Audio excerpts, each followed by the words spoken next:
इसके बाद ये लोग इस आइलैंड में फंस जाते हैं। यहाँ वो औरत अपने नौकर को सेड्यूस करती है और इसके बाद इन दोनों के बीच में क्या होता है ये हम आगे इस वीडियो में देखेंगे। तो चलिए इस मूवी को शुरू करते हैं। मूवी के शुरुआत में हम लोग एक औरत को देखते हैं जिसका नाम एम्बर है।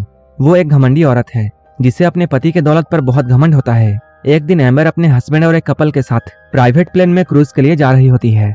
वहां पहुंचने के बाद क्रू मेंबर्स इनका वेलकम करते हैं, लेकिन एम्बर इन लोगों पर ध्यान नहीं देती है क्योंकि एम्बर के लिए ये सभी छोटे लोग थे। इसी शिप में हम लोग माइकल को देखते हैं जो कि एक सर्वेंट है। वो यहाँ आए हुए लोगों को उनका रूम दिखाता है। रूम में आते ही एम्बर माइकल से ये पूछती है इस क्रूज में जिम नहीं है क्या। तभी माइकल उसे एक साइकिल लाकर देता है और वो कहता है आप इस साइकिल पर पैडल मारना जिससे आपकी एक्सरसाइज हो जाएगी। माइकल की इस बात को सुनकर एम्बर को बहुत गुस्सा आता है और वो माइकल को डांटती है, लेकिन माइकल एम्बर को कुछ भी नहीं बोलता है क्योंकि एम्बर यहाँ की गेस्ट थी और माइकल एक सर्वेंट था, इसलिए वो चुपचाप उसकी डांट को सुन लेता है। लेकिन माइकल मन ही मन में एम्बर से बदला लेने का सोच रहा था। नेक्स्ट मॉर्निंग हम लोग एम्बर को उसके हस्बैंड के साथ देखते हैं और ये लोग ब्रेकफास्ट कर रहे होते हैं। तभी एम्बर माइकल को अपने पास बुलाती है और वह कहती है ये खाना बहुत ठंडा है, जाओ इसे गर्म कर कर ले आओ। ये बात सुनकर माइकल को बहुत गुस्सा आता है और वो गुस्से में आकर सारा खाना एम्बर के सर पर डाल देता है। ये देखकर एम्बर उस पर चिल्लाने लगती है, जिसके जवाब में माइकल एम्बर को उठाकर पानी में फेंक देता है। लेकिन तभी एम्बर चुटकी बजाती है और हम लोग ये देखते हैं माइकल ये सारा कुछ सपने में देख रहा था।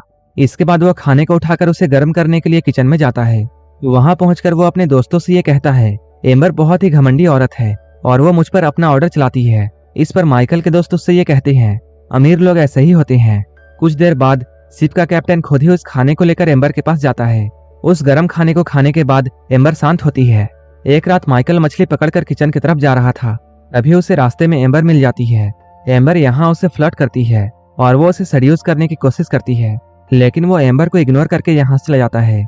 नेक्स्ट डे एम्बर को फिशिंग करने की चुल मचती है और वो माइकल से ये कहती है वो उसके लिए एक छोटी बोट का इंतजाम करे। माइकल एम्बर को समझाते हुए उससे ये कहता है मौसम का कोई भरोसा नहीं है और यहाँ पर कभी भी तूफान आ सकता है।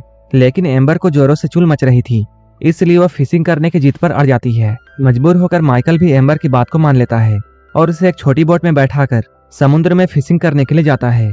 थोड़ी दूर जाने के बाद उनकी बोट अचानक से बंद हो जाती है।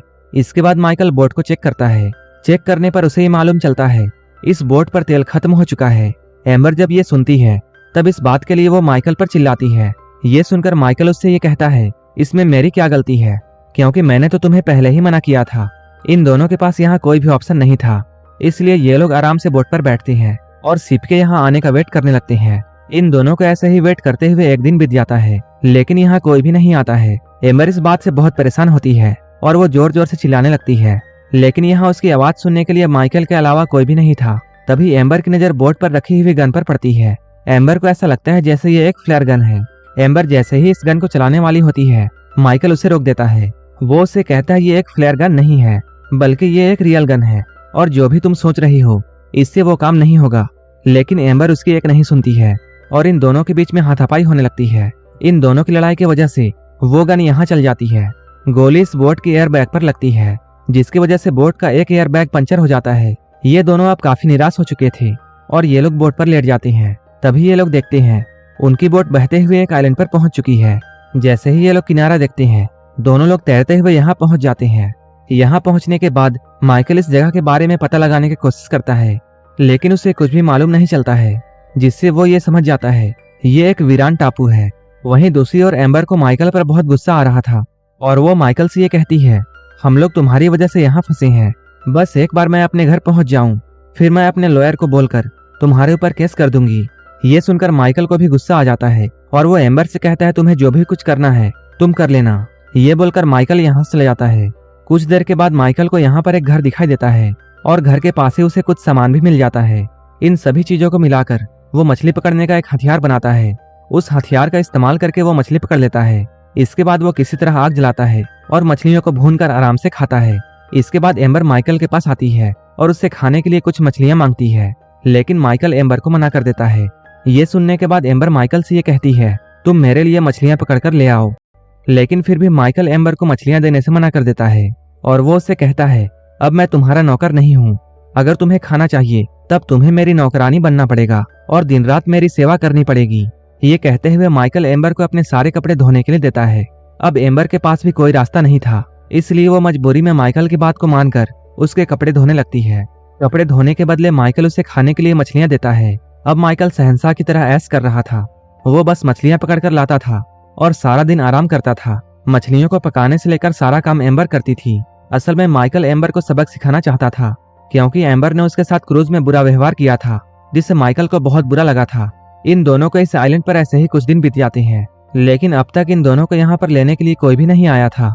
इधर माइकल के दिल में एम्बर के लिए फीलिंग आनी शुरू हो जाती है और अब वो उसके साथ घपाघप करना चाहता था। माइकल काफी दिनों तक एम्बर को देखकर रहता है, लेकिन अब उससे बर्दाश्त नहीं हो रहा था और वो एम्बर के साथ जबरदस्ती करने का ट्राई करता है, लेकिन एम्बर उसे रोकने की कोशिश कर रही होती है। एम्बर को ऐसा देखकर माइकल रुक जाता है और वो एम्बर से कहता है, मैं अभी तुम्हारे साथ कुछ भी नहीं करूंगा, लेकिन कुछ ही दिनों बाद तुम खुद ही मेरे पास आओगी और उस वक्त मैं तुम्हारी अच्छी तरह से बजाऊंगा।